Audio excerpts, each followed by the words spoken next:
Bueno, ahora voy a, no sé, creo que voy a pasar a Von Hornig nomás y después si puedo haré algo de Adam Smith y si no se me va a acabar el Sí, tiempo. pero igual recuerda que la próxima semana también tenemos clase, a pesar de que es la semana de la prueba.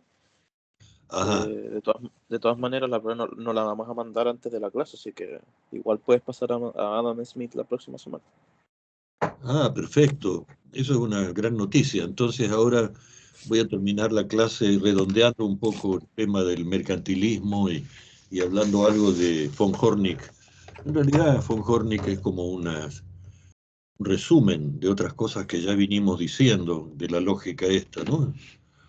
Ah, Sí, qué bueno que tenemos una clase más entonces. Bueno, sí, porque siempre los días de las sesiones de prueba, como vamos a hacerlas online al final, pues entonces esos mismos días se utilizan.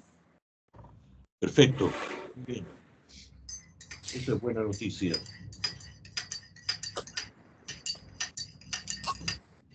Bueno, en todo caso, Armando, aunque hubiéramos hecho una prueba presencial, la prueba la habríamos hecho en la segunda sesión o en la segunda hora, así que de todas maneras igual habríamos tenido una sesión para pasar a Adam Smith. Menos tiempo, pero igual habrías tenido tiempo igual. A ver, entonces quiere decir que el próximo jueves ¿cómo es la cosa? Porque sí, tienes razón. A ver, explícame que el próximo jueves, cómo es Vamos a tener clase presencial como siempre sí, y después de la clase yo voy a subir un link, un archivo donde los estudiantes tendrán acceso a la prueba para que la puedan realizar y les daremos un tiempo determinado y conversado entre tú y yo. pero, claro, pero no es presencial en el sentido que se sientan en una sala y tienen Ah, que no. entregar el papel. No, está bien, mejor. Te estaba preguntando nomás, está bien, está bien. Me parece perfecto así.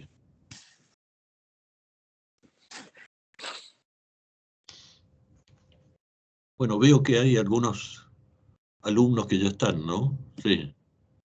Sí. Voy a compartir el PowerPoint por mientras. Bueno.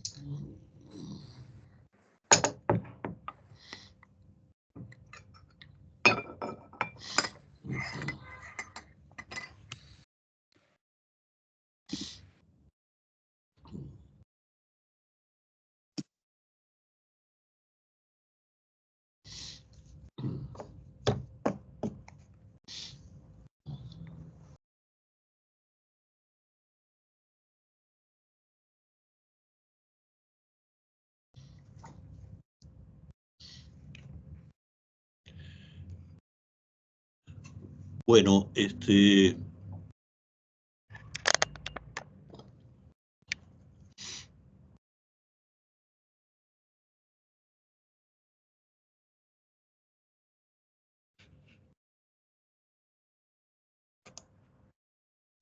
Cuando quieras. sí, los mercantilistas en esta lámina se hace una pregunta fundamental que es una manera una manera de enfrentar las críticas liberales de Adam Smith. Porque Adam Smith en el fondo decía que bueno, todo eso ustedes lo pueden ver en el apunte con calma y tranquilamente en su casa. Me refiero a los alumnos pueden tomar eh, el apunte y ir viendo muchas de estas cosas dichas con relativa tranquilidad y detalle más en el apunte, ¿no? El apunte no es que sea un orden perfecto, pero que brinda también una fuente para que ustedes puedan pensar o contestar, etcétera, ¿no?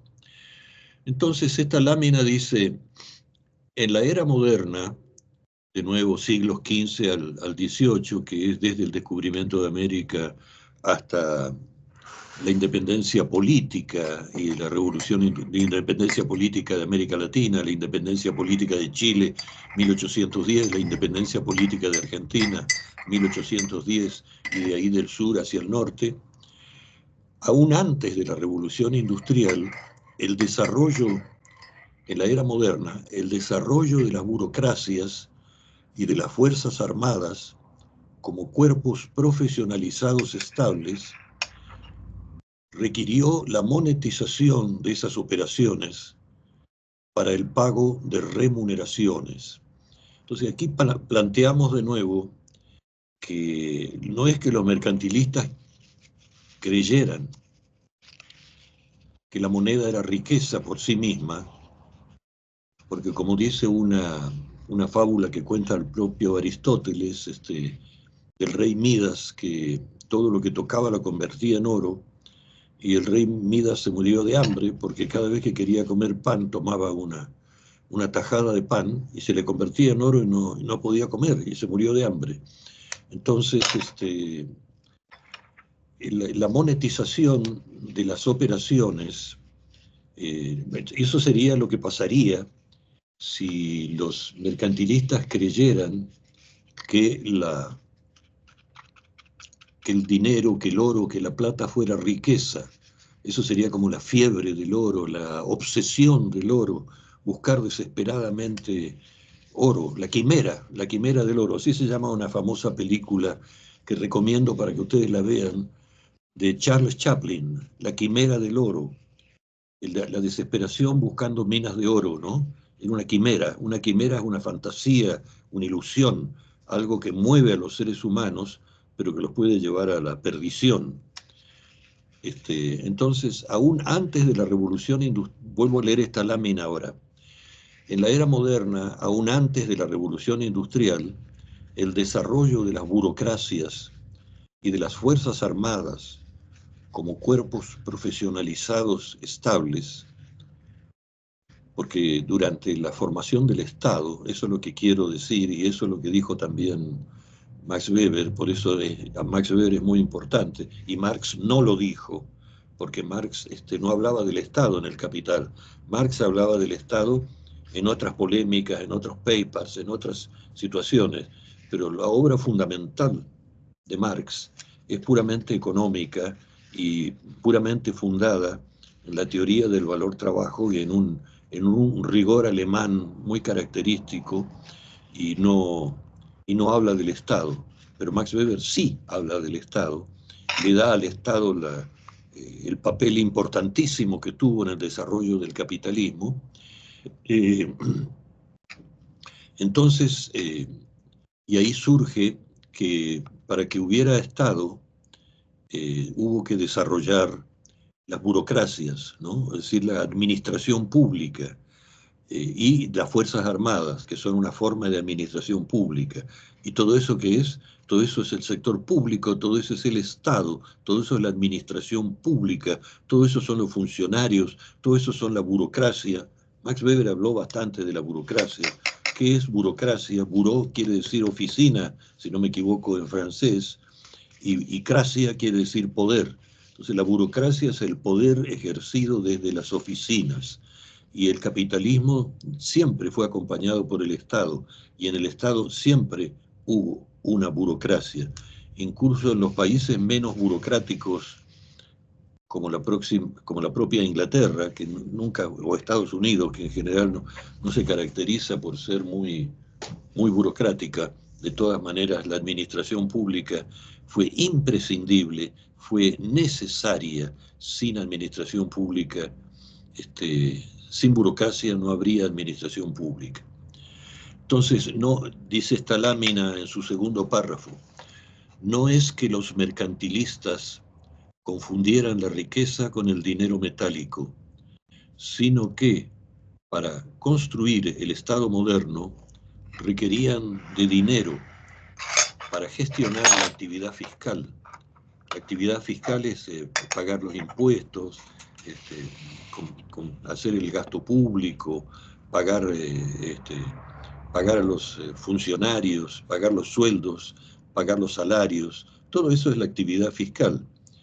Y si esos países carecían de minas propias, es decir, de riquezas minerales de las cuales sacar la plata, sacar el oro, sacar el cobre, sacar el níquel con la cual se hacían las monedas, antes del papel moneda, antes de la moneda fiduciaria. Entonces tenían que hacer, proveerse de esas monedas a través del comercio exterior y de la piratería oficialmente protegida por los monarcas. Los piratas no eran solamente piratas, eran corsarios, y el corsario terminaba a lo mejor siendo un aristócrata, un lord premiado por el rey, si fue un corsario que le trajo mucho oro al monarca. Entonces, si pasamos a la lámina siguiente,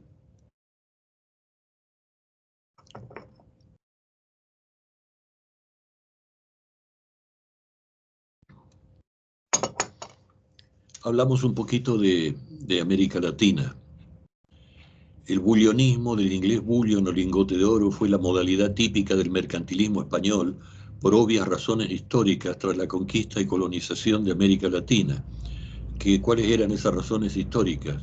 Que América Latina era abundante en metales preciosos, los incas, los aztecas, los mayas, conocían el oro, lo trabajaban, pero con fines ceremoniales, con fines religiosos, no con fines económicos, mientras que los europeos querían el oro y la plata buscando la fiebre del oro, la quimera del oro, querían conseguir el oro como fuera lugar, torturaron a los caciques, mataron a los jefes indoamericanos de los países originarios, de las naciones originarias, para conseguir oro, para conseguir plata, etc. Y esa es la historia de la esclavitud, la historia de la servidumbre, es la historia de la subordinación de los pueblos originarios en América Latina. A principios del siglo XVI, la riqueza minera de las colonias occidentales empoderó, es decir, otorgó poder económico a España, gracias al oro y la plata que España sacaba de Perú, sacaba de México, entonces venían las flotas españolas a llevar ese oro y esa plata a España, y desde España a distribuirla por toda Europa, con lo cual España era poderosísima, porque era como el banco central del mundo, porque era la que proveía masivamente de oro y masivamente de plata. Entonces España se convirtió en la principal fuente emisora de los metales preciosos requeridos por Europa durante la formación de los estados nacionales. Entonces, lo que puse en letra roja, estamos en el mundo del dinero mercancía, donde todavía no hablamos de la moneda fiduciaria, no hablamos del dinero fiduciario, no hablamos del papel moneda, sino que hablamos de una materia monetaria, que es el oro, y otra materia monetaria, que es la plata, y que tiene un valor propio. Si pasamos a la lámina siguiente,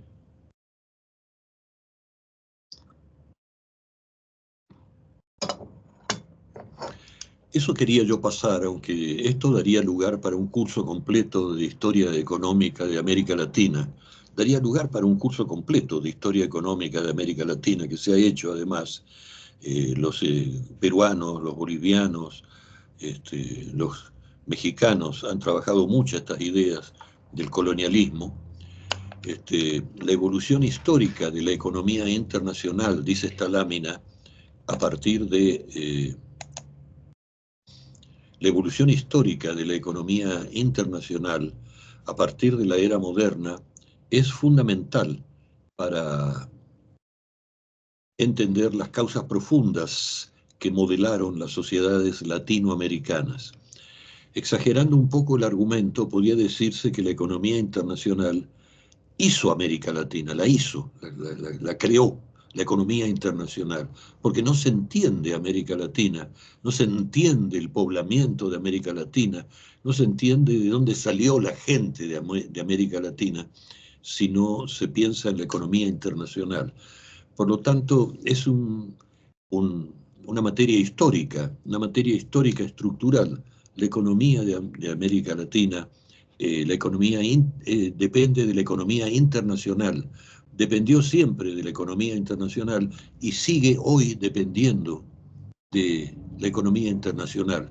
Cuando se dice que el cobre es un sueldo de Chile, o cuando se dice que el litio va a ser el dueño el sueldo de Chile, se está diciendo eso, ¿no?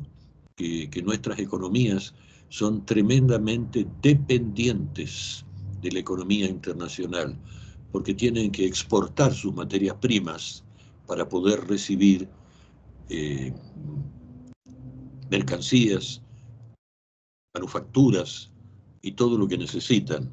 Y eso es absolutamente cierto para Chile, y Argentina y México trataron de evadirse de eso, Brasil también, se evadieron un poco, pero no tanto.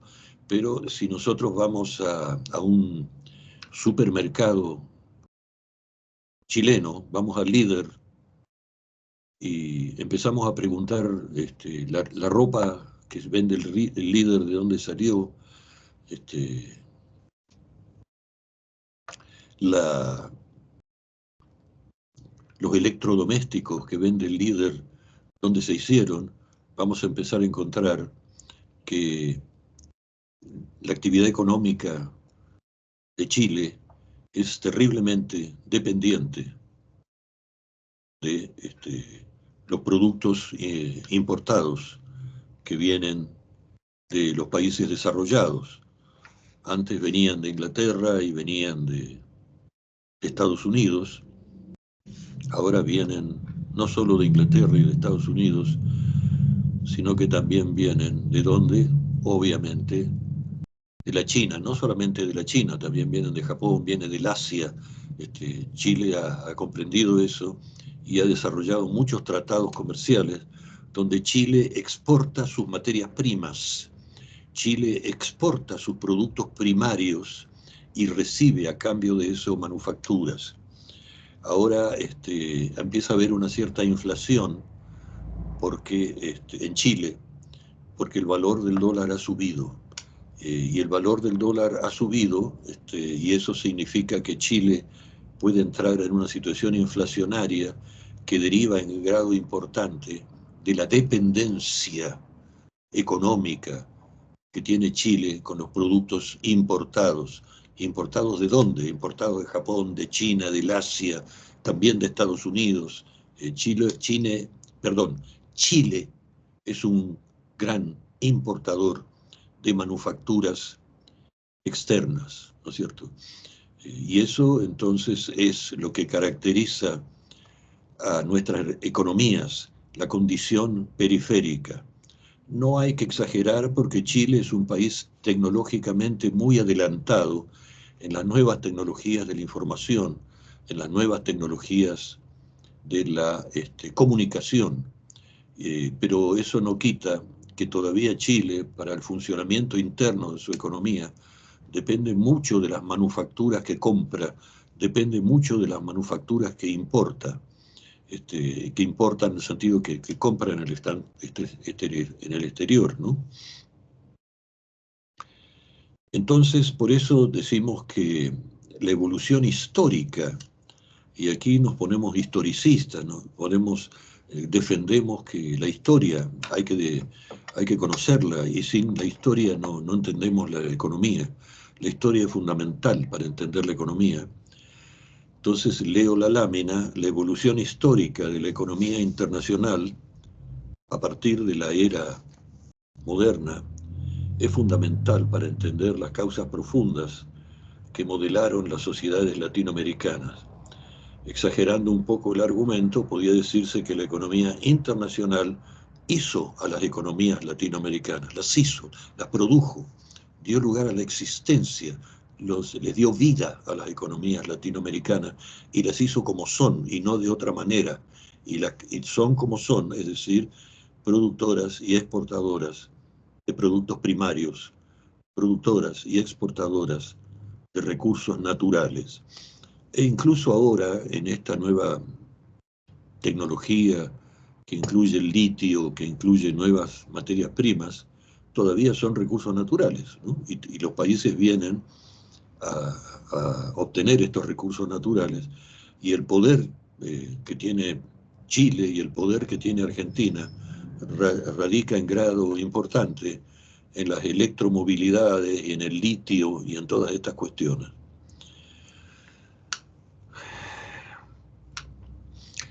¿Cómo América Latina exportó estas manufacturas? Entonces, aquí en esta misma lámina, en la parte del segundo párrafo, dice, voy a tomar un poco de... Ya se me está acabando la voz, ese es el problema que tengo ya, por la edad que tengo.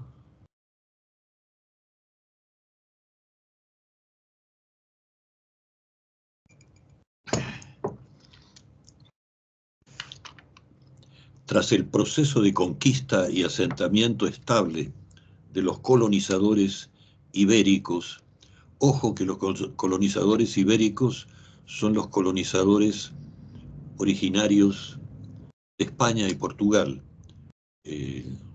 Gran Bretaña no es ibérica, Gran Bretaña es anglosajona.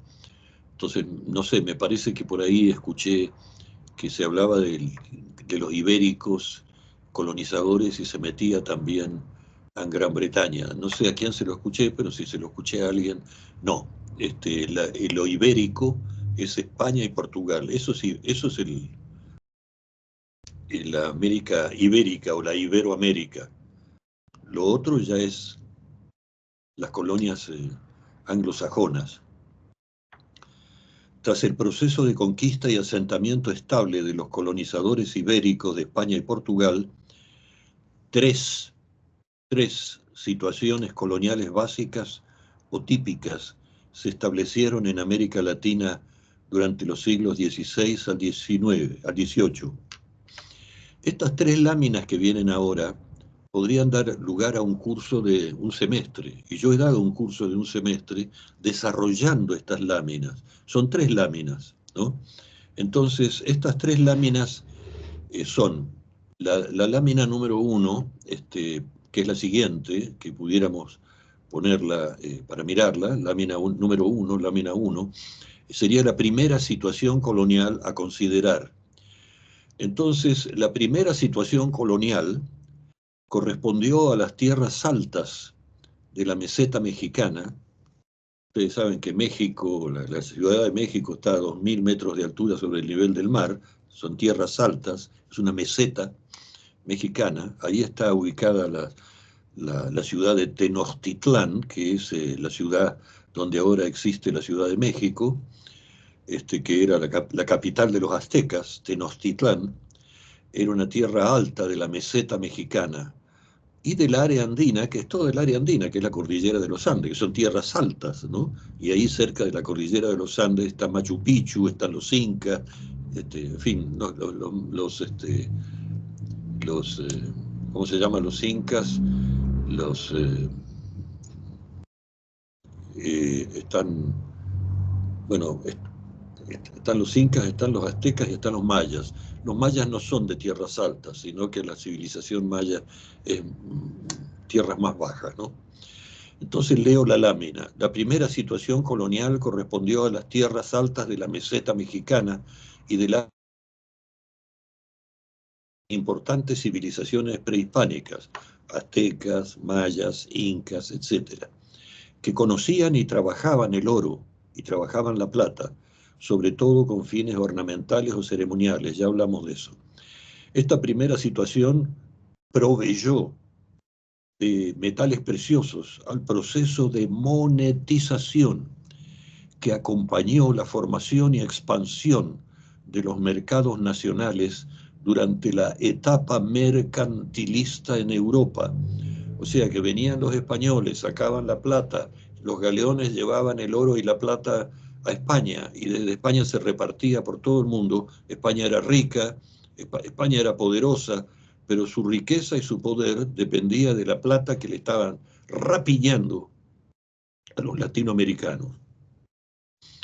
Estos territorios eran la sede de pueblos originarios que aportaron parte de la composición demográfica, es decir, de dónde salieron las razas y las etnias que hoy viven en América Latina.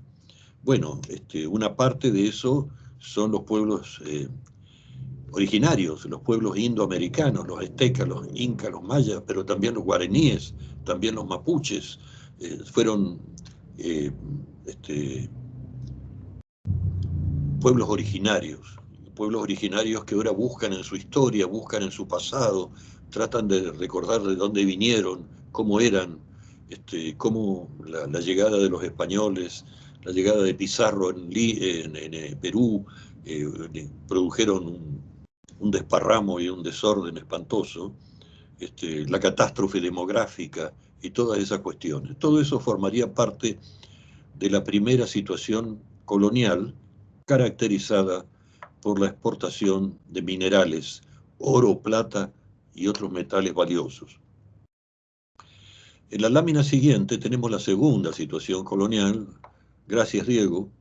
La segunda situación colonial importante en América Latina corresponde a los territorios tropicales y costeros de Centroamérica y el Caribe, ¿no? Porque ahí hubo una segunda situación colonial, Centroamérica y el Caribe, junto con casi toda el área tropical y costera sudamericana, colonizada tanto por el Imperio Portugués, correspondiente al actual territorio de Brasil, como por el Imperio Español. Allí se instalaron plantaciones esclavistas destinadas a la exportación de productos tropicales. Esa es la segunda situación colonial. América Latina exportaba productos tropicales. ¿Qué productos tropicales? Azúcar, cacao, tabaco, algodón. ¿Y qué sigue exportando buena parte de la segunda situación colonial? Lo mismo. Todavía Cuba hizo una revolución socialista y todo lo que ustedes quieren, pero si van a Cuba, todavía el azúcar es importante, el tabaco es importante, el cacao es importante, el algodón es importante. En el sur de los Estados Unidos, todavía después de la guerra de secesión, se siguió produciendo algodón y azúcar. Entonces las plantaciones esclavistas, esa es una cosa importante, porque esta segunda situación colonial coincide con la esclavitud, así como la primera situación colonial tuvo esclavitud, porque los mapuches estaban sometidos a una situación de esclavitud, porque, no sé, muchos pueblos originarios fueron esclavizados o fueron exterminados. En la pampa húmeda argentina hubo tribus completas que fueron exterminadas en lo que se llamó la conquista del desierto de la pampa, que no era un desierto, estaba lleno de tribus nómades y que las mataron, y hubo lo que se llamaba la caza con Z, la caza del indio, así como se cazaban avestruces, también se cazaban seres humanos.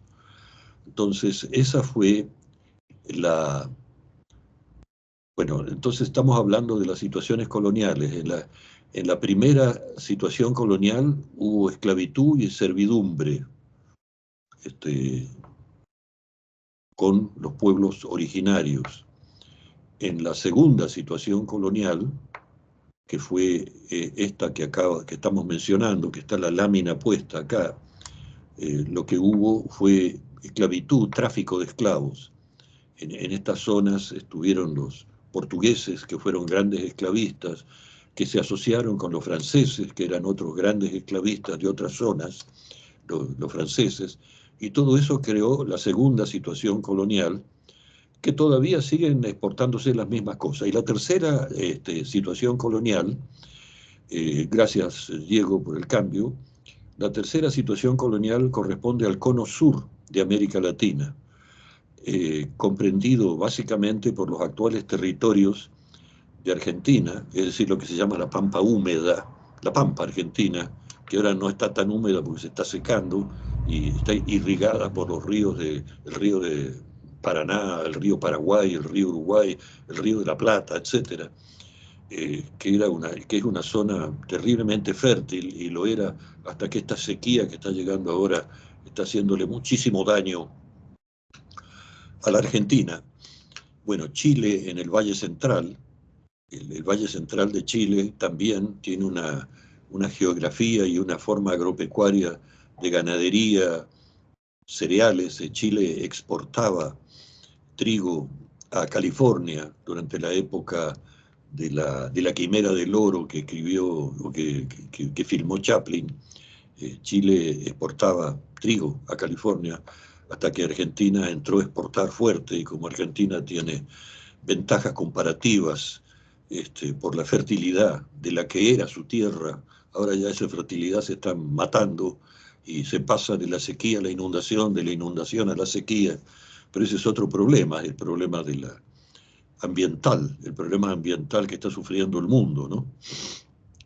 Bueno, entonces la tercera situación colonial incluye, como estaba yo diciendo, la pampa húmeda argentina, eh, Chile, bueno, la pampa húmeda argentina yendo hacia el sur, termina en los lagos del sur, donde Argentina y Chile se parecen mucho, los lagos de Yanquihue, de Nahuel Huapi y todo eso, toda esa zona de lagos, es una zona que Chile comparte con Argentina, no la comparte porque hay una frontera, ¿no? Que hay una parte chilena y una parte de Argentina, pero si hay una buena relación, hay una relación amistosa, se comparte esa zona. Por el otro lado, el cono sur también incluye Bolivia, la zona de Santa Cruz. La zona de Santa Cruz es como una zona paraguaya, ¿no? Es como Paraguay. Santa Cruz es una zona bastante rica, por eso los santacruceños varias veces se quisieron independizar del resto de Bolivia, porque ellos tienen riqueza agropecuaria en Santa Cruz. Bueno, entonces Santa Cruz y Paraguay también forman parte de la agricultura, de la biología o de la forma ambiental que caracteriza a la tercera situación colonial, que es la de la pampa húmeda, ¿no? Que es la de los gauchos argentinos, la de los guasos chilenos, la de los rodeos, la de las domas de potro. Todo eso forma parte de esta tercera situación colonial que tiene otra cultura. Es una cultura de cowboys, hubieran dicho los norteamericanos. Cowboys son vaqueros, digamos, ¿no? O una cultura de gauchos, o una cultura de guasos chilenos. Esa es un poco la idea de la tercera situación colonial. Entonces, todas estas situaciones coloniales tuvieron su origen en el mercantilismo colonialista o en el colonialismo mercantilista. Hubo colonialismo y hubo mercantilismo. Y fueron los españoles los que crearon, de alguna manera, crearon a la mala, crearon autoritariamente tres situaciones coloniales. Y los españoles explotaron esas situaciones coloniales. Las más importantes para Europa fueron el oro y la plata, porque eso proveyó de la materia monetaria que necesitaban los mercantilistas para desarrollar su actividad. Pero también durante el colonialismo hubo los otros productos primarios, ¿no? Productos tropicales y productos tropicales y productos agropecuarios, ¿no?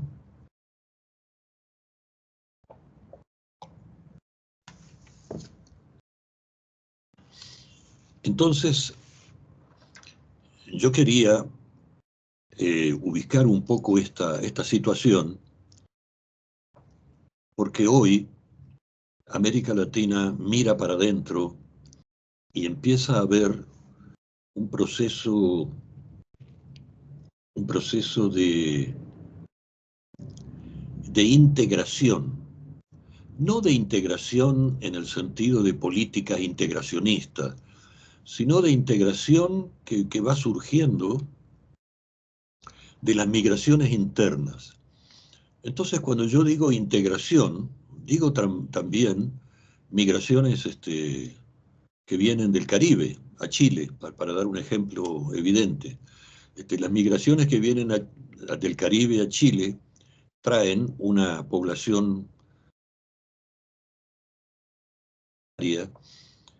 Yo he tenido oportunidad de contratar a trabajadores venezolanos, que uno de ellos había trabajado en el petróleo de Venezuela y era un hombre con un alto conocimiento de la electricidad y me cambió todo el sistema eléctrico de mi casa y lo hizo maravillosamente bien, pero también hubo venezolanos delincuentes y mafiosos y el tren de Aragua y todas estas cuestiones. Bueno, todo eso es lo que yo llamo una integración a la fuerza, a la mala o a la buena, que los países tienen que tomar consideración y que la ultraderecha dice, no, a estos hay que darles balas, dice en Argentina, por ejemplo, algunos de los compañeros de Milei, porque la vicepresidenta argentina es una señora Villarruel que es descendiente de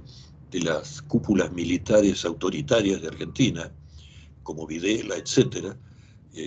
Bueno, ella va acompañada de una serie de personas que dicen, no, cárcel, bala y muerte, porque ahora hay una reacción violenta y hay que parar ahora todo esto, ¿no? No sé si tienen razón o si no tienen razón, pero no hay duda que hay una explosión de violencia y de delito, pero también hay una contribución útil, porque yo veo aquí, por ejemplo, una cantidad de haitianos que trabajan bastante silenciosamente, que no forman parte de ninguna, que yo sepa hasta ahora, por lo menos por lo que yo sé, que leo el diario nomás, de ninguna mafia, como sí hay mafias colombianas, como sí hay mafias venezolanas, y como sí pareciera que también hay algunas mafias peruanas, pero también hay mafias argentinas, hay mafias financieras. Bueno, y esto es inevitable, forma parte de los movimientos internos de las migraciones. Y todo eso es integración, en un sentido de integración voluntaria, de una integración que va acompañada de interacciones humanas, que va acompañada pero poco a poco se va viendo una adaptación y una integración. La palabra es realmente una integración. Las distintas etnias que vienen del Caribe, las distintas etnias de nuestros pueblos originarios en el sur, las distintas etnias que vienen de las civilizaciones desarrolladas, todo eso son las tres situaciones coloniales de donde venimos todos. Bueno, algunos deben venir solamente de Europa, ¿no? Yo tengo entendido que dentro de mi etnia personal, porque me hice hacer un examen, yo tengo etnias indoamericanas metidas adentro, porque vengo de varias generaciones donde tengo etnias indoamericanas, como tengo el 80% de mi etnia es italiana, italiana del sur, por eso Di Filippo y todo eso, pero tengo etnias metidas adentro.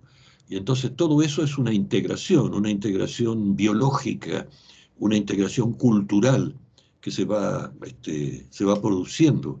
Y por eso bailamos la cumbia colombiana y eso nos gusta si somos jóvenes.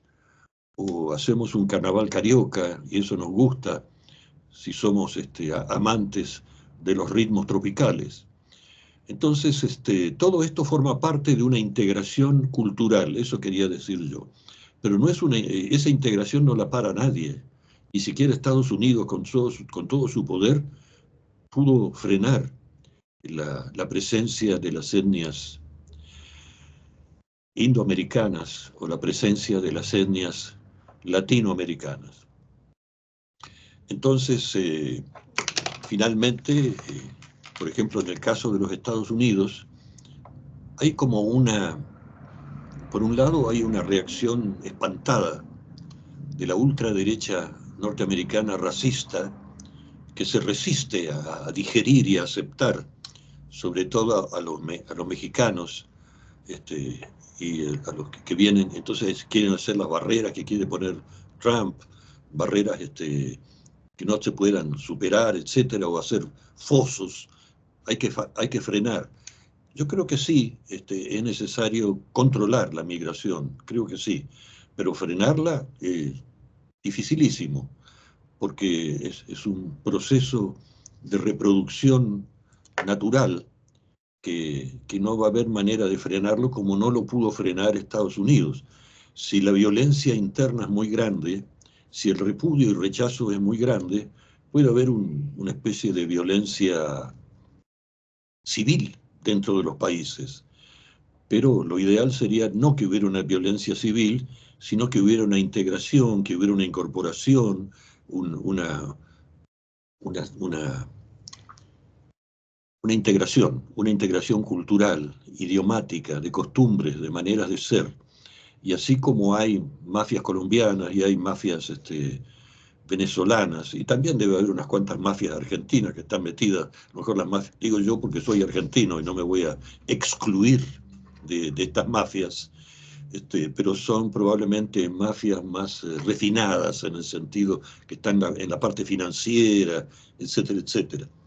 Pero sencillamente hay mafias, pero no las podemos excluir, porque la manera violenta de excluirla, que viene a ser la desesperación, hay que echar a toda esta gente de aquí porque son indeseables. No, no hay que echarlos, hay que integrarlos, hay que educarlos, hay que mandarlos a la escuela pública y hay que aprendan y hay que interactuar con ellos.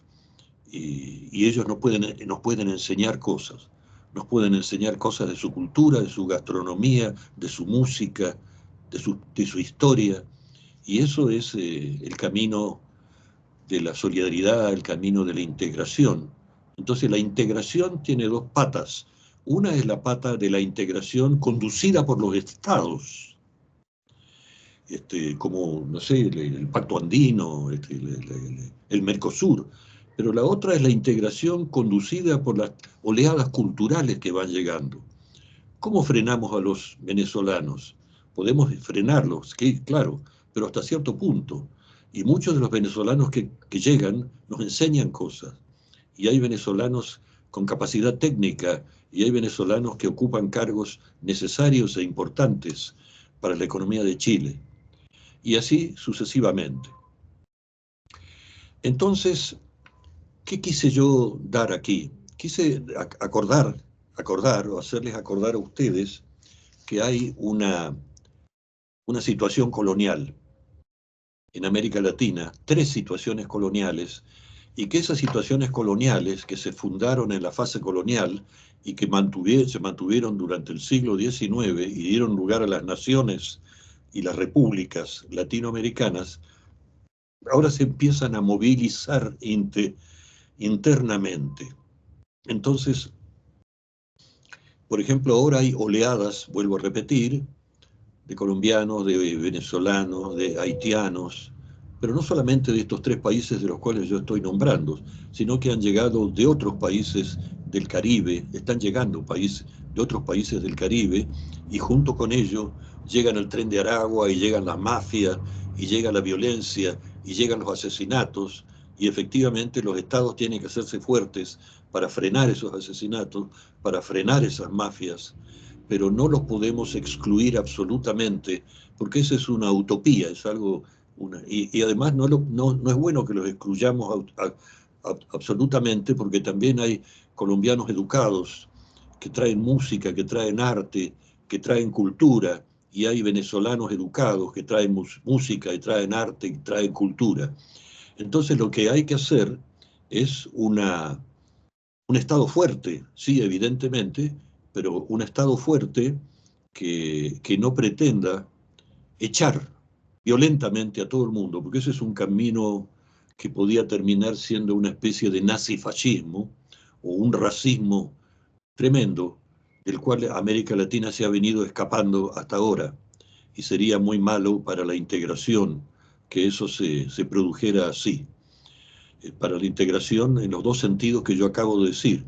Un sentido de la integración es la integración como una política de Estado, Mercosur, CELAC, de esa integración conducida por los Estados que han hecho todo lo posible por integrar América Latina y los países de América Latina, el Pacto Andino, etcétera.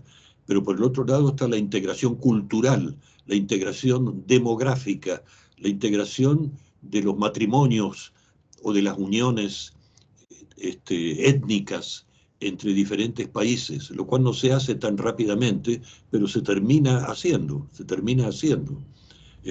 terminan creando lazos, creando nexos culturales y biológicos de descendientes comunes, etcétera, etcétera. Yo en ese sentido, y a pesar de todos los nacionalismos un poco xenofóbicos que pueden crearse y se están creando, Donald Trump es posible que genere un nacionalismo xenofóbico en Estados Unidos, pero quiero verlo a Donald Trump como qué va a hacer con los 30 millones de mexicanos y de centroamericanos que ya están en los Estados Unidos y que tienen una gravitación electoral de la cual dependen los futuros presidentes de los Estados Unidos. ¿Armando? Sí, dime. Ya estamos sobre la hora, por favor. Bueno, muy bien. Entonces, vamos a parar acá. Quería yo agregar todo esto que acabo de agregar y que es el colonialismo, ¿no? El colonialismo visto desde el punto de vista de América Latina, las tres situaciones coloniales, etcétera, etcétera. Bueno, frenamos acá y nos queda dos cosas para la próxima clase. Una sería la de von Hornig, que yo creo que ustedes pueden leerla solo, pero de todas maneras yo algo voy a decir de von Hornig, alguna síntesis. Entonces, eso lo vamos a ver en la próxima clase. Si tengo una hora, me decía Diego, podemos aprovechar esa hora del jueves, la primera hora del jueves.